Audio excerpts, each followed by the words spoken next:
Bem-vindos, chegamos.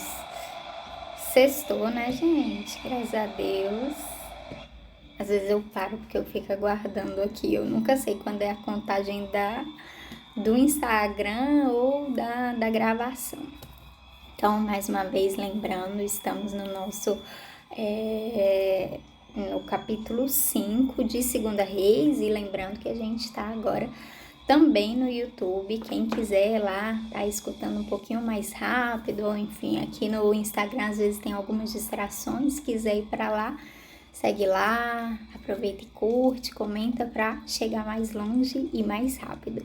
Bom dia, Rubinho, que bênção ter você aqui, é uma das pessoas da família que eu admiro bastante. Bom, então é isso, gente, vamos lá.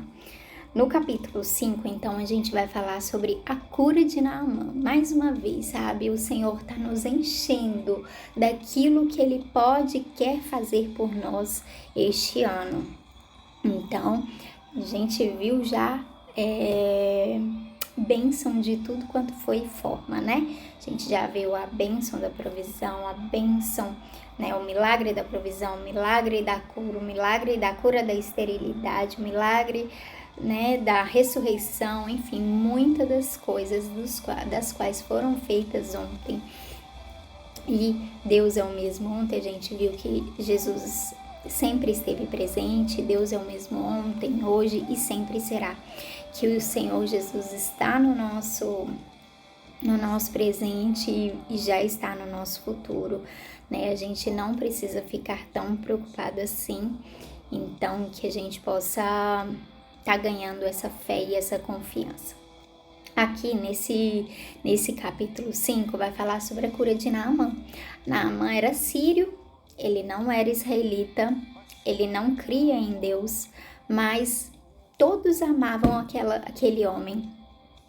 Aquele era um homem valoroso, vai dizer que ele era um homem valoroso, tanto no seu país quanto para o Senhor mesmo.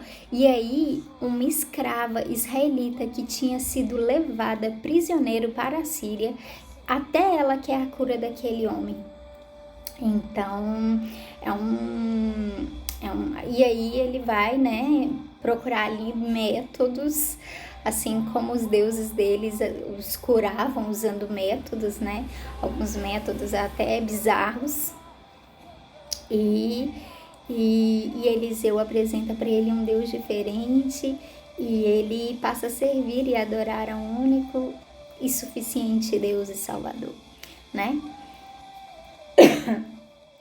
Então é isso, dada a nossa introdução. Bom dia, Gabi, seja bem-vinda. Então vamos embora, vamos começar orando. Coloquei esse louvor chamado Tu és o rei do Israel Salazar. Não sei, hoje eu acordei com ele na minha cabeça. Se você precisa aí de uma inspiração, depois coloca lá para você ouvir também. Bom dia, mãe, seja bem-vinda. Então vamos começar orando, gente. Amém, Deus. Obrigada, Pai, por esse dia de hoje, por mais essa semana cumprida. Obrigada, Deus, pela vida de cada um, sabe, Pai?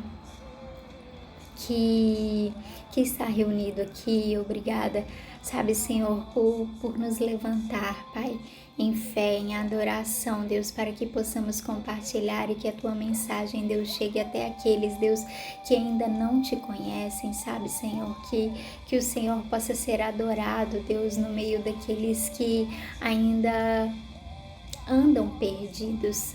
Deus, em nome de Jesus, assim como foi com Naamã, sabe, que nós possamos mostrar com sinais e maravilhas, sabe, Deus, como o Senhor é gracioso, poderoso e como o Senhor é o único Deus capaz de resolver os nossos problemas.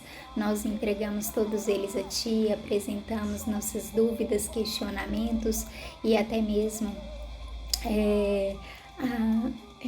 as coisas que estão no nosso coração de medo, de temor. Em nome de Jesus, fala conosco mais nesse dia de hoje e abençoe o final de semana desde já. Em nome de Jesus. Amém? Então vamos lá, gente. Deixa eu abaixar um pouquinho.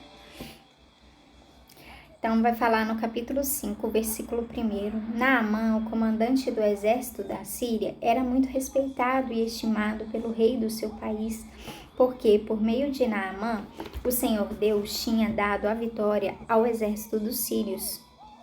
Ele era um soldado valente, mas sofria de uma terrível doença da pele. Num dos seus ataques contra Israel, os sírios haviam levado como prisioneiro uma menina israelita, que ficou sendo escrava da mulher de Naamã. Um dia a menina disse à patroa: "Eu gostaria que meu patrão fosse falar com o profeta que mora em Samaria, pois ele o curaria da sua doença." Então, Naamã foi falar com o rei e contou o que a menina tinha dito, e o rei ordenou.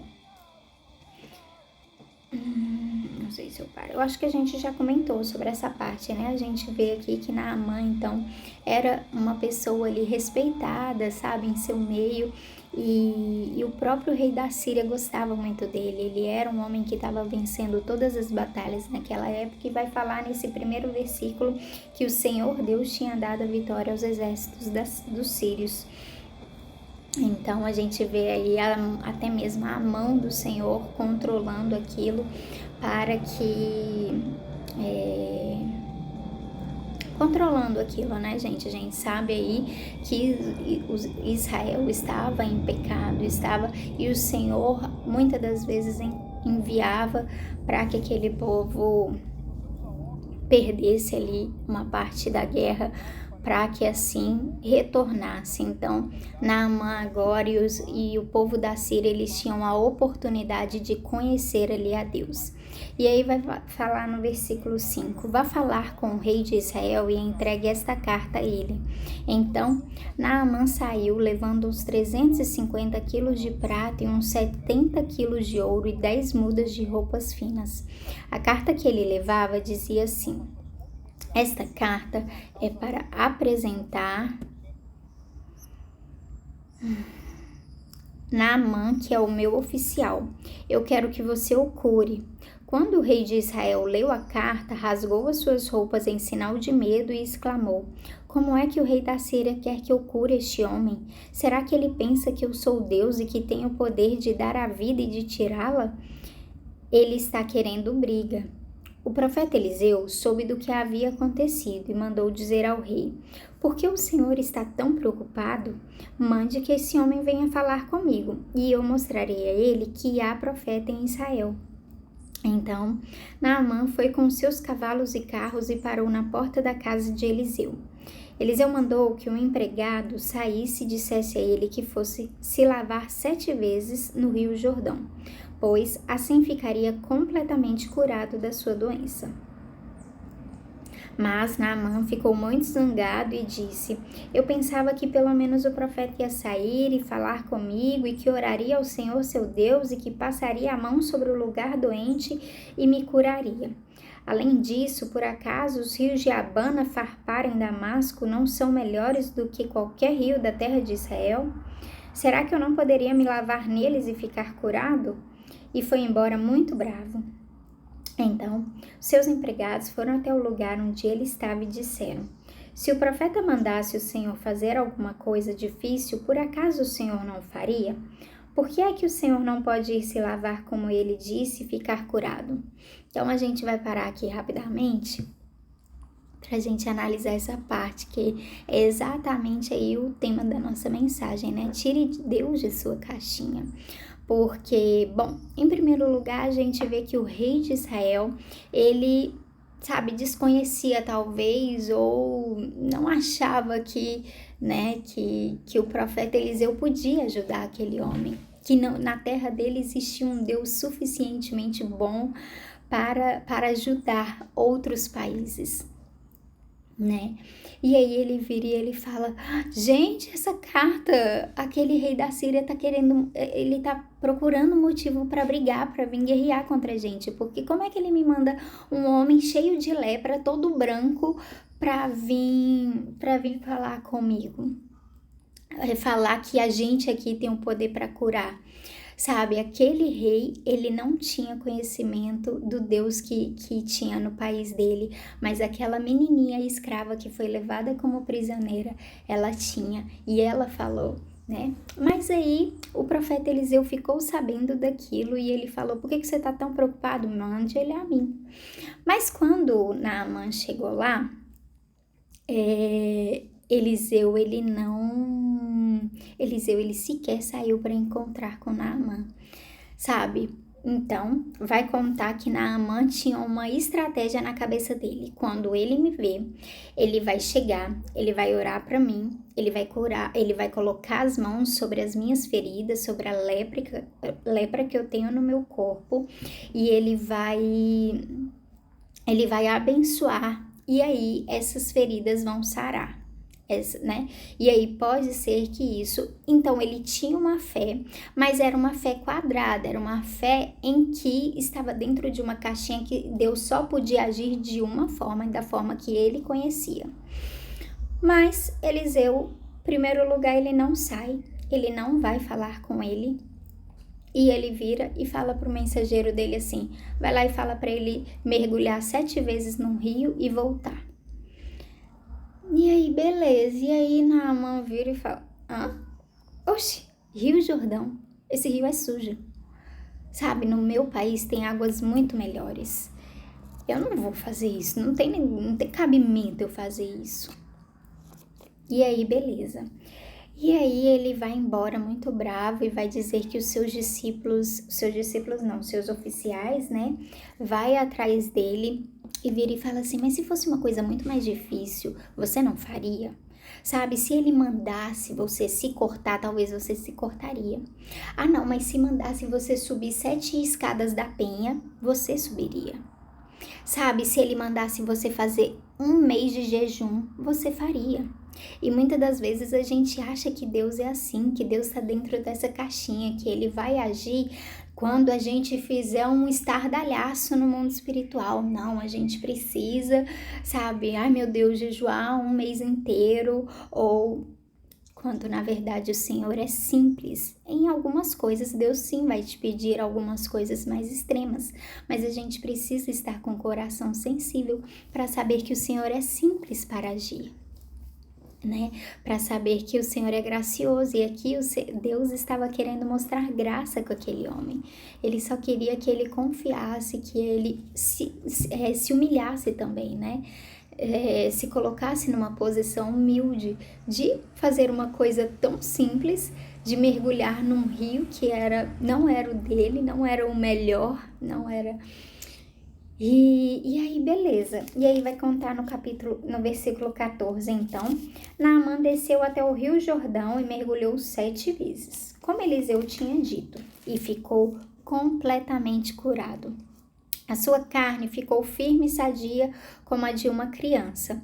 Depois, ele voltou com todos os seus homens, até o lugar onde Eliseu estava e disse: agora eu sei que no mundo inteiro não existe nenhum Deus a não ser o Deus de Israel. Aceite um presente meu, por favor. Eliseu respondeu: juro pelo Senhor, o Deus vivo, a quem sirvo, que não aceitarei nenhum presente. Naamã insistiu com ele para que ele aceitasse, mas ele não quis. Aí Naamã disse: já que o Senhor não quer aceitar o meu presente, então deixe que eu leve para casa 2 mulas carregadas de terra, pois de agora em diante eu não vou oferecer sacrifícios e ofertas que são completamente queimadas a nenhum Deus, a não ser a Deus, o Senhor. Mas eu gostaria que ele me perdoasse uma coisa, que é a seguinte: quando eu tiver de acompanhar o meu rei ao templo de Rimon, o Deus da Síria, para lhe adorar, eu vou ter de adorá-lo também. Que o Senhor Deus me perdoe por isso. Eliseu disse a Deus: boa viagem. Em outras versões, vai dizer que Eliseu falou: vá em paz. Então, aqui, após esse milagre acontecer, né? Ele mergulhou ali 7 vezes naquele rio, e aí na 7ª vez, ele voltou totalmente são, totalmente curado, e vai dizer que a pele dele parecia de uma criança, de tão limpinha, de tão purinha, tinha nem uma espinhazinha. Nossa, falando nisso, a minha pele tá bem bonitinha hoje.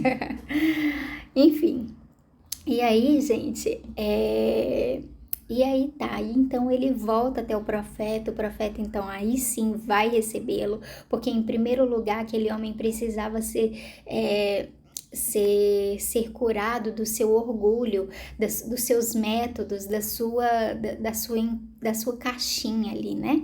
Então, primeiro lugar, às vezes Deus quer nos tratar interiormente para que aquilo saia para fora. E aí, beleza, e aí vai dizer que ele vai lá oferecer alguns presentes para Eliseu. Eliseu jura que não vai receber de maneira nenhuma. E ele jurou pelo Senhor. Ou seja, Eliseu não ia voltar atrás. Mas, enfim, daqui a pouco a gente vê o resto dessa história. Mas aí, Naamã então vira e faz um pedido. Ele pede a terra daquele país, porque ele reconhece o Senhor como o único e suficiente Salvador da vida dele. E ele vai virar e ele vai falar, então me deixa levar, para que eu possa adorar lá. E desde já eu quero pedir perdão, porque eu sou um oficial do meu país, eu não vou largar tudo e seguir somente ao Senhor. Mas quando eu entrar com o rei no templo do Deus dele, eu vou ter que me curvar, né? E desde já eu quero que o Senhor me perdoe por causa disso. E aí Eliseu vira e fala, vá em paz, né? Boa viagem, faça uma boa viagem, que bom que você reconhece o Senhor como seu único e suficiente Salvador. Porém, Naamã, né, não vai deixar de entrar. Meu Deus, minha pastora entrou. Bom dia, pastora, seja bem-vinda, coisa boa. Ai, gente, agora será que eu vou ficar nervosa? Não, vamos continuar, gente, já tá acabando. Então, vai continuar no versículo 19, dizendo: Quando Naamã já estava um pouco longe, Geazi, o empregado de Eliseu, começou a pensar: meu patrão deixou que Naamã fosse embora sem pagar nada. Ele devia ter aceitado o que o sírio estava oferecendo. Juro pelo Senhor, o Deus vivo, que vou correr atrás dele e receber alguma coisa. Então, Geazi saiu correndo. Quando Naamã viu que um homem vinha correndo atrás dele, desceu do carro e perguntou: Aconteceu alguma coisa? Não, respondeu Geazi. Mas o meu patrão mandou dizer que agora mesmo chegaram 2 membros de um grupo de profetas da região montanhosa de Efraim. Então ele gostaria que o Senhor desse a ele uns 30 quilos de prata e 2 mudas de roupa fina. Naamã disse: Por favor, leve 60 quilos de prata, e insistiu com ele. Então, pôs a prata em 2 sacos, entregou a prata e as 2 mudas de roupas finas a 2 dos seus empregados e mandou que eles fossem na frente de Geazi. Quando eles chegaram ao morro onde Eliseu morava, Geazi pegou os 2 sacos e carregou-os para dentro de casa. Depois, mandou embora os empregados de Naamã e entrou em casa de novo e foi falar com Eliseu. Este perguntou: Onde é que você foi? Eu não fui a lugar nenhum, respondeu Geazi. Mas Eliseu disse: O meu espírito estava com você quando aquele homem desceu do carro para falar com você. Esta não era ocasião para você aceitar dinheiro, roupas, plantações de oliveiras e de uvas, ovelhas, gado ou empregados e empregadas. Portanto, a doença de Naamã vai pegar em você, e os seus descendentes a terão para sempre. Quando saiu dali, Geazi tinha pegado a doença e a sua pele estava branca como a neve. Bom, então aqui a gente finaliza. Eu já passei bastante do meu horário. Conexão ruim, tá na estrada. Eita, vão com Deus, gente. Deus abençoe aí a viagem de vocês. E aí é isso, gente. Então, aqui a gente finaliza dizendo que, né, Geazi então foi correndo atrás daquelas pessoas. E aceitou, achou que sim, ele devia alguma coisa, ele deveria pagar por aquela cura. E ele estava carregado de tantas coisas, então a ambição de Geazi falou mais alto e acabou que ele foi. Só que quando ele foi, Eliseu não estava por perto, mas o espírito de Eliseu, o coração de Eliseu estava com aquele servo dele, né? E aí, quando ele volta, gente, o que dá num servo de um profeta poderoso como é Eliseu achar que o profeta não vai descobrir nada? Então, acabou que Geazi foi repreendido por Eliseu, e Geazi pegou aquela lepra que Naamã estava. E é isso, a gente passou de novo do nosso horário, então fico por aqui. Bom final de semana para vocês, que essas palavras, sabe, venham encher as nossas vidas de fé, de coragem, sabe, de saber quão grande Deus é. Deus abençoe. Tchau.